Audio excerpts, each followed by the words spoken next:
Halo teman-teman, salam sehat selalu untuk kita semua. Salam sejahtera dengan saya, Bung Ropan. Euforia terus berlangsung ya, sejak kemarin ketika tim nasional Indonesia di bawah STY menggasak atau melibas Brunei Darussalam dengan 6-0 di fase pertama babak kualifikasi Piala Dunia 2026, karena Piala Dunia akan berlangsung di Amerika, Kanada, dan Meksiko. Dan ini suatu langkah awal yang bagus ya, sebelum kita menatap dalam pertandingan di leg kedua, di saat Asnawi Mangku Alam dan kawan-kawan akan berkunjung ke markas Brunei, tepatnya di Stadion Hassanal Bolkiah di Bandar Seri Begawan pada tanggal 17 Oktober yang akan datang. Dan Erick Thohir sebagai Ketua Umum PSSI menyambut dengan baik. Ya, dia senang ya dengan hasil ini, tapi Erick sudah mengatakan bahwa jangan terlalu berpuas diri. Ya. Bersenang-senang untuk sementara oke. Tapi kita harus tetap selalu dia yang fokus. Ini baru laga pertama. Ya, satu step awal sudah dilewati dan itu perlu disyukuri. Tapi kata Erick, kita masih punya laga kedua yang akan berlangsung di Brunei dan ini harus dituntaskan. PSSI atau tim Indonesia ya, yang saat ini di bawah komando Erick Thohir sebagai ketua umum sedang merajut mimpi. Mimpi apa itu? Mimpi bagaimana kita bisa lolos ke Piala Dunia. Misi yang sulit. Misi yang terasa memang sangat berat. Tapi perlu untuk digaungkan. Semangat ini, motivasi ini yang diberikan kepada seluruh pemain. Makanya Erick terus mengatakan, wanti-wanti kepada pemain, ya, setelah laga pertama, selesaikan laga kedua, menatap di grup F di fase kedua nantinya lagi, karena di sana masih ada Irak, ya sangat berat, masih ada Vietnam dan Filipina. Ini yang harus diselesaikan juga, ya.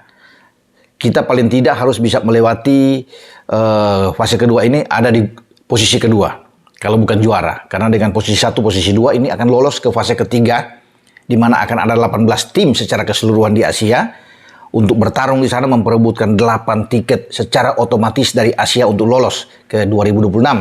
Ada 1 tiket lagi sebenarnya yang disisakan untuk masuk ke babak playoff yang menghadapi wakil dari Amerika Selatan.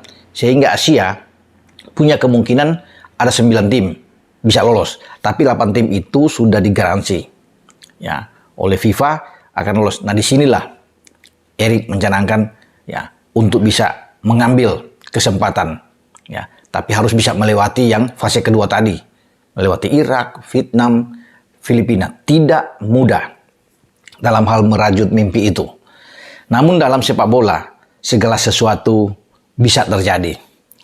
Nah, Erick juga mengatakan bahwa perburuan untuk pemain-pemain naturalisasi terus dilakukan untuk menambah kekuatan tim Indonesia. Karena hanya dengan sistem yang instan ini, mengambil pemain-pemain yang baik dari Eropa, apalagi grade A, ini yang membuat tim Indonesia akan semakin tangguh, semakin kuat untuk berbicara di level Asia.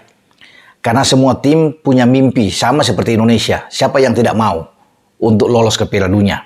Ya, termasuk juga dengan Indonesia. Tapi untuk kesananya, nah tentunya pasukan STY ini harus kuat, tangguh secara tim. Ya, makanya tidak mengherankan kalau banyak pemain yang sedang dibidik, yang dalam waktu dekat ingin diproses dengan cepat. Menurut Erick adalah Jay Ises, pemain yang saat ini ada di klub Venezia di Serie B Italia, itu sedang dikebut. Yang harus cepat karena Ises ini diproyeksikan tampil di Piala Asia Qatar di Januari dan Februari tahun 2024. Dan kalau ada di sana pasti dia akan ikut di babak pra Piala Dunia di fase kedua. Karena pra Piala Dunia ketika kita melewati Brunei, kita sudah harus bersiap pada November tanggal 16 menghadapi Irak di Baghdad. Setelah Irak, baru kita ketemu Filipina, bermain di GBK. 2 laga itu. Nanti berhenti dan kita akan bertarung pada tahun depan. Nah, di sanalah ketika JIS ini sudah proses naturalisasi oke, sudah diambil sumpah, ahli federasi bagus, dan dia akan bermain ya di jantung pertahanan kita. Karena kita tahu bersama, kemarin kalau bisa melihat melawan Brunei Darussalam di saat kita menang 6-0, STY melakukan perubahan-perubahan posisi, termasuk dengan Sandy Walsh yang biasa bermain di kanan didorong sebagai gelandang yang lebih bertahan, dan itu terlihat sekali bagaimana kedewasaan permainan ya, pengalaman jam terbang dari Sandi yang saat ini bermain di FKV Mechelen di Liga Belgia itu baik sekali. Passing dia yang akurat, bagaimana reading di game dia, ya visi bermain bola yang luar biasa memang. Nah makanya Erik ingin pemain-pemain seperti ini yang ada dalam tim.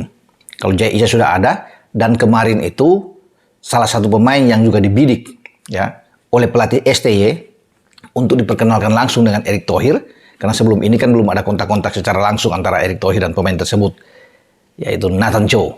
Ya, dia sudah ada di Indonesia, di Jakarta, menyaksikan pertandingan Indonesia dari tribun. Ya, ketika kita bermain melawan Brunei Darussalam, pasti di hati Nathan Chow dia ingin cepat-cepat kalau melihat rekan-rekan ini ya, Elkan Bagot bermain di sana, Sandi, Sain bahkan masuk di babak kedua tampil bagus, Sain Patinama ini. Nah dia tentunya ingin ya untuk bisa cepat dinaturalisasi dan bermain, dan dia sudah ada di tribun, sudah bertemu dengan Presiden Pak Jokowi di sana, ada Menpora juga, dan terlebih angin itu akan diberikan oleh Ketua Umum Erick Thohir. Nah hari ini akan bertemu dengan Erick Thohir, akan berbicara segala kemungkinan untuk ke depan untuk proses ini, karena tidak mudah memang, butuh waktu juga untuk proses ini. Akan dikebut kalau memang Nathan Chow ini untuk dimainkan pada tahun depan, artinya kalau dia tidak bisa keburu di Piala Asia, dia masih ada di Piala Dunia, masih ada. Kemudian di April itu kita akan bertarung di Piala Asia U23 juga di Qatar. April sampai Mei kan, 15 April kalau nggak salah sampai dengan 3 Mei. Ya itu yang akan ada di sana. Dan Nathan ya, baru berusia 21 tahun. Dia lahir pada 22 Desember ya 2021, sehingga dia pas untuk bisa berada di sana. Dan dia selalu bisa bermain di posisi bek kiri, dan bisa juga kalau dipaksakan bisa ke tengah. Ya tergantung dari STY. Nah, Erik akan berbicara tentunya. Kemarin sudah ketemu. Ya, mereka sudah bercakap-cakap di tribun usai pertandingan, dan juga mungkin perkenalan dengan Pak Jokowi, sudah melihat bahwa ini calon pemain yang kita akan naturalisasikan. Dan pasti ketika dia sudah ada, itu sama seperti Jay Isyes ketika September lalu juga datang di saat FIFA Match Day. Kalau pemain itu sudah datang, berarti prosesnya sudah berjalan. Nah, sekarang Nathan ada. Ya, tinggal sekarang berlanjut prosesnya. Berkas-berkas diurus dengan cepat. Jay sudah lebih dulu, dan Jay yang akan dikebut, yang saya bilang tadi. Next-nya Nathan Chow ini, karena Nathan kemarin datang bersama dengan ayahnya, ya datang ke GBK untuk menyaksikan pertandingan, dan biarlah semua ini berjalan dengan baik. Namun Erik sudah mengatakan tidak akan berhenti sampai di sini, tetap untuk membangun tim yang kuat, ya harus ada pemain-pemain yang baik dengan grade A di berbagai posisi. Sekarang kalau belakangnya sudah oke, dibangun oleh STY, nah tinggal di gelandang dan terutama di lini serang. Nah, kemarin kita bisa melihat lini serang kita bagus, terutama di babak kedua menghadapi Brunei, dengan Dimas Derajat membuat hat-trick, Sananta masuk di babak kedua setelah menarik Hoki Caraka, dan dia bisa membuat brace, satu gol lainnya oleh Rizky Ridho. Ya, tapi tetap harus butuh pemain juga depan dengan grade A dari Eropa. Itu yang sedang dibidik selain gelandang. Karena di Piala Asia saja kita itu tidak mudah, ada Jepang yang difavoritkan. Jepang mengalahkan Jerman 4-1, mengalahkan Turki kemarin ketika mereka bertanding ya di FIFA Match Day. Jadi ini tim yang sangat kuat. Ada Irak dan ada Vietnam, itu yang kita akan bertarung di Piala Asia. Ya, dan di Piala Dunia kalau kita juga lolos, ya ini banyak tim-tim yang bagus-bagus semua. Makanya di dalam tim kita itu harus pemain-pemain yang baik, yang tangguh, yang sudah terbiasa bermain di Eropa. Ini yang diinginkan oleh Erick Thohir. Dan STY ya pasti tahu itu.